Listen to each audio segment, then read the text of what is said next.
when I first heard about the theme, which is self-love, I thought to myself, what could be a good sharing, so to speak, so that I myself and the people listening to this session would be benefiting from this talk. Um, so gave me some thoughts that probably let me look back about 20 years ago and see the 25-year-old version of myself and what advice could I probably give to that 25-year-old self. So let me pull up my screen presentation and share with you something that I have prepared for us. Titled this Advice to My 25-Year-Old Self. And these are really personal reflections on self-love as the greatest medicine.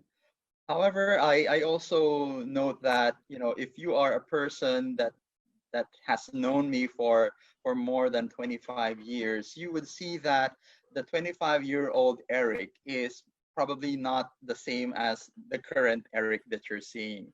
I am really more of an uptight person, very competitive scholastically and professionally, and I am really not that kind of a fun person to be with. So with that context and without foundational information, let me just share with you the first advice I would give to my 25-year-old self. So this is a picture of me about when I was 24, 25. This picture is taken from the balcony of my flat in Madrid, Spain. I was a scholar of the Spanish government, taking some master's degree in psychology and in business administration. So the first advice is, please, Eric, take yourself less seriously. Learn to have fun and laugh a bit more and practice self-compassion. Why am I saying all of these? Because during those times, I am really hard on myself. I would really put a lot of pressure on myself to make things work, to ensure that I get higher scores and higher grades. And that's why I always want to also tell myself, my 25-year-old self, to practice self compassion.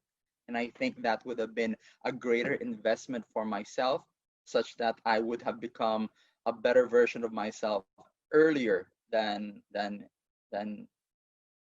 it was. So the next advice that I would share is, Eric, be braver. You have to travel more and explore more. You have to learn more through experience. So when I was studying in Europe, I have had the opportunity actually to visit more than probably 16 countries, and it's easier because you just have to cross the borders from Spain to France to Portugal to Greece to Italy and so on and so forth. And you can actually go to the different rustic villages and every nook and cranny probably of specific tourist spots and whatnot. So I would tell myself, Eric, be braver, because I believe that growth and comfort, they never coexist. They can never coexist, and that's why you have to be comfortable with being uncomfortable and be brave in being uncomfortable and going beyond your comfort zone. So that is my second advice to my younger version. The third advice, the last advice, really is to be more open. And Eric, please take in and give out more as well as you take in more, and really understand your purpose. By the way, the picture that you're seeing here is a picture of the Dead Sea.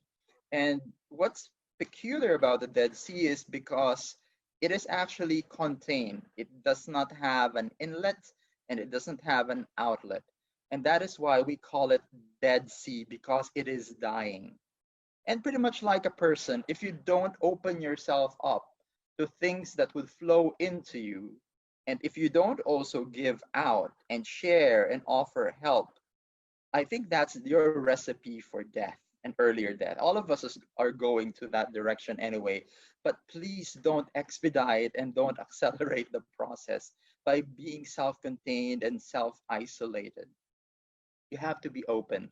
Research shows that the more that you are open, ready to offer a smile, ready to offer the first greeting, and ready to offer very simple assistance to strangers or people who you don't necessarily know or you just bumped across the hall. If you open the door for them, if you picked up something that they have dropped, those small things actually pile up.